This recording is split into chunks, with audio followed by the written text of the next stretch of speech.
मुझे पता नहीं था कि गोरी बहुएं ऐसी होती हैं। अगर ऐसी होती है तो मैं अपनी दो दो काली बहुएं ले आती। हद होती है किसी बात की सोनाली बहू। बाबूजी, माँ जी, कोई बात नहीं, जाने दीजिए, वह बड़ी है, उन्हें आप माफ भी कर दीजिए। इतना सब कुछ होने के बाद भी मेरी रागनी बहू, जिसे तू काली बोलती है, देख देख कितना बड़ा दिल है उसका। तुझे माफ करने को क्या दिया, और तू? बाबूजी, माँ जी, रागिनी, आप सब मुझे माफ कर दीजिए। मैंने जो किया है उसके लिए मैं बहुत शर्मिंदा हूँ। आखिर सोनाली ने ऐसा क्या किया था जिस बात का उसे अब पछतावा हो रहा था? आखिर क्यों उसके सास ससुर उससे खफा थे? पूरी बात जानने के लिए हमें कहानी में कुछ समय पीछे जाना होगा, जहाँ विमला और नरेश ने अपने दोनों बेटे विक्रम साहिल की शादी सोनाली और रागिनी से करा दी। दोनों ही अच्छे और बड़ी परिवार से थी, पर दोनों बहू में एक चीज का फर्क था कि बड़ी बहू सोनाली बहुत गोरी थी, तो वही छोटी बहू सांवली थी, जो कि सोनाली के आगे काली के समान लगती थी। इसीलिए अधिकतर लोग उसे काली ही बोला करते थे, पर कर्म से वह सर्वगुण संपन्न थी।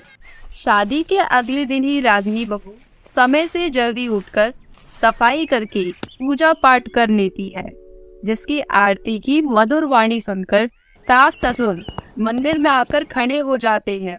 वही बड़ी बहू देर तक सो रही थी। ओरे कान्हा नैनन को नहीं चैन, मोरे भयो वो है राह की मारी। अरे वाह बहू, तू तो बहुत अच्छी सुबह की आरती गाती है, बिल्कुल कोयल जैसी। अरे बड़ी बहू, सोनाली कहाँ है? कायदे से तो उसे ही पूजा करनी चाहिए थी। माँ जी, मैंने उन्हें उठाने की कोशिश की थी, पर वह कह रही थी कि मैं थक गई हूँ तो लेट आऊंगी। कोई बात नहीं, हो सकता है शादी की थकान हो। अरे बहू, जरा प्रसाद तो दे मुझे। लीजिए बाबूजी। बहू, तूने पहली रसोई में कुछ मीठा बनाया है? जी माँ जी, मैंने देसी घी में बादाम का हलवा बनाया है। ये कहते ही रागिनी डाइनिंग टेबल पर नाश्ता लगा देती है। सास ससुर हलवा खा ही रहे थे कि बिना पल्लू के सोनाली बहू अचानक से आकर डाइनिंग टेबल पर बैठ जाती है और रागिनी से कहती है, अरे वाह रागिनी, शुक्र है तुमने नाश्ता बना दिया, वरना मुझे करना पड़ता।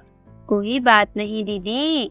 बहू, तू घर की बड़ी बहू है और तुम दोनों की शादी एक साथ हुई है, तो तू अपनी बड़ी बहू होने का फर्ज क्यों नहीं निभा रही है? सुबह से सारा काम छोटी बहू ने किया है, तूने कुछ नहीं किया, सीधा बस खाना खा रही है। तो क्या हो गया माँ जी? देखो, मुझे ना ये सब काम करने की आदत नहीं है। मेरे घर में नौकर चाकर होते थे, और वैसे भी आपकी काली बहू ने खाना बना दिया, तो फिर आप ऐसे क्यों बोल रही है? बड़ी बहू, ये तुम किस तरह से बात कर रही हो दोनों से? संस्कार नाम की चीज नहीं है क्या? रागिनी भी तुम्हारे जैसे बड़े घर से आई है, तब भी काम कर रही है। तुम दोनों में कोई फर्क नहीं है। बाबूजी, बहुत फर्क है हम दोनों में। जरा उसकी शक्ल देखो और मुझे देखो, मैं कितनी गोरी हूँ।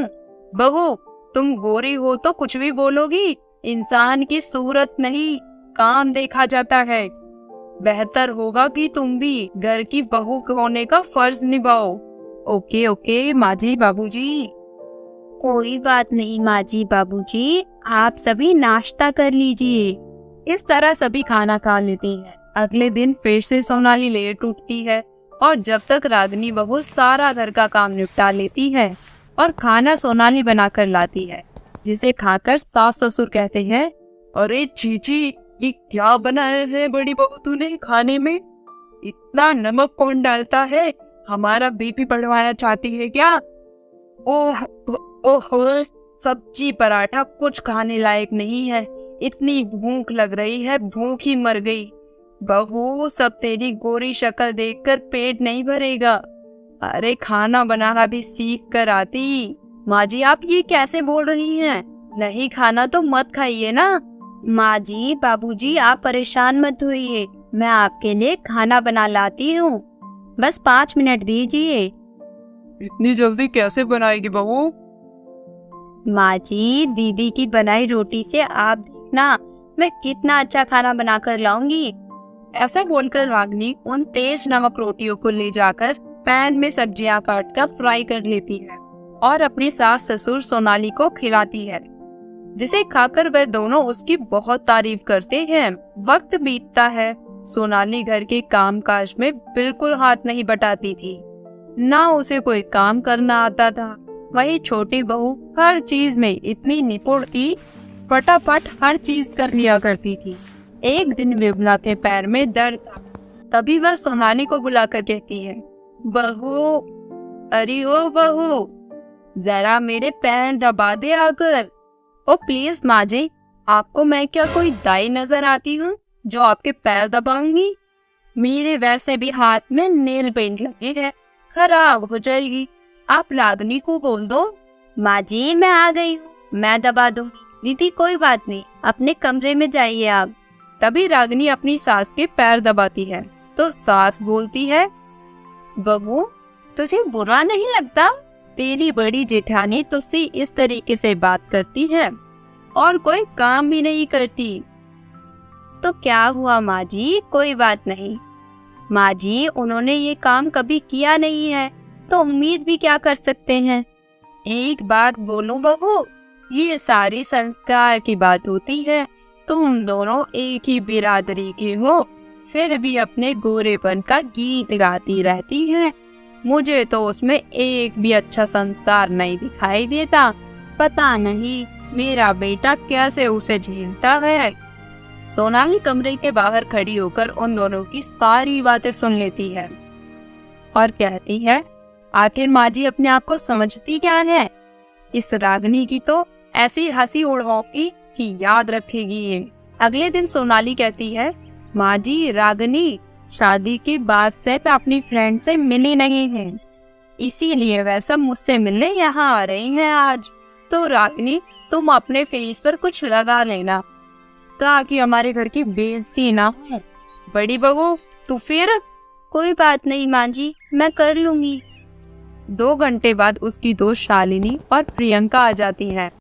सोनाली के कहने पर रागिनी उन सबका नाश्ता लेकर आती है तो सब उसकी काली पुती हुई शक्ल को देखकर हंसते हुए कहते हैं,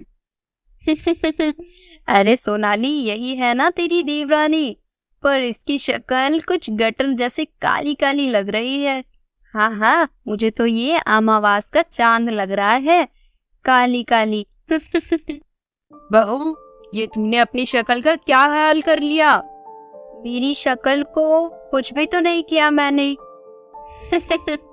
रागिनी हद होती है।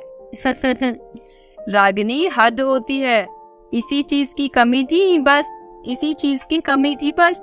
अरे तुम पहले ही काली हो और काली होने की क्या जरूरत है? इन काले लोगों का कुछ नहीं हो सकता। मैं कुछ समझी नहीं, आप मुझे इस तरह से क्यों बोल रहे हैं? बहू तू अंदर जा और अपना चेहरा साफ कर। रागिनी तुमने तो मेरे दोस्तों के आगे मेरी नाक कटवा दी। ये सब सुनकर रागिनी रोते हुए अंदर जाती है और जब अपना चेहरा आईने में देखती है तो खुद को देखकर रोते हुए कहती है, पहला ये काली मेरे चेहरे पर कैसे पुत गई? मैंने तो कुछ किया भी नहीं। जब रसोई में आई थी तो पसीना पोंछने के लिए मैंने उस तौलियों से अपना मुंह पोंछ लिया था, तभी तो ये सब नहीं हो गया। फिर ये सब कौन कर सकता है? हंसी मजाक करके सोनाली की सहेलियां चली जाती हैं। तभी विमला सोनाली से कहती है, बहू मैं अच्छे से जानती हूँ ये जो भी हुआ है सब तेरी वजह से हुआ है, सब तेरा षड्यंत्र था। तू जलती है रागिनी बहू से। हाँ ये सब मैंने किया है। आपको उस काली बहू पर ज्यादा ही प्यार आता है, इसीलिए उसे आप सर पर चढ़ा के रखती हैं।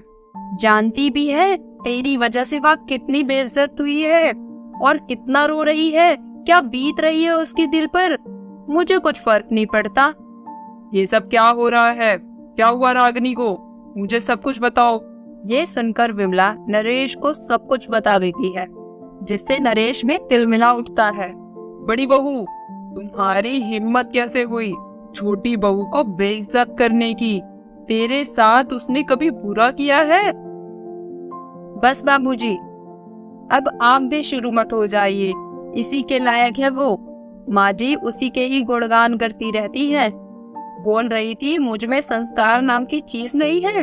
वह काली कमली इसी के लायक थी, इसीलिए मैंने ये सब किया।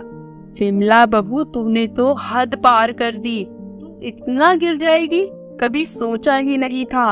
अरे तेरी छोटी बहन जैसी है वो। अगर मुझे पता होता कि गोरी बहुएं ऐसी होती हैं तो मैं अपने बेटे के लिए दो दो काली बहुएं लेकर आती। अरे तू तो घर के कोई काम भी नहीं करती, सारा घर रागनी ही संभालती है। और बहू, ये काले गोरे का भेदभाव करना छोड़ दे। तुझसे लाख गुना अच्छी है रागनी बहू। तभी रागनी आकर कहती है, कोई बात नहीं माँ जी बापूजी, शायद दीदी को मुझसे कोई शिकायत होगी, इसीलिए उन्होंने ये सब किया। आप माफ कर दीजिए। देख ले, इतना सब होने पर भी तेरा ही पक्ष ले रही है। उससे कुछ सीख ले। उसका दिल बहुत बड़ा है और तेरा काला और छोटा। रागिनी, मुझसे बहुत बड़ी गलती हो गई। मुझे तुम्हारे साथ ये सब नहीं करना चाहिए था। मैं अपने गोरेपन के घमंड में चोर हो गई थी। माँ जी, बाबूजी, आप भी माफ कर दीजिए। अब से तुम मेरी छोटी बहन की तरह हो। मैं फिर ऐसा कभी नहीं बोलूंगी। कोई बात नहीं दीदी, अंत भला तो सब भला। इस तरह दोनों बहुएं बहनों की तरह मिलकर खुशी खुशी रहने लगती हैं। तो दोस्तों, आपको हमारी ये काली वर्सेस गोरी बहू में से कौन सी बहू पसंद आई, हमें कमेंट करके जरूर बताएं। और चैनल पे पहली बार आए हैं तो चैनल को सब्सक्राइब करना ना भूलें।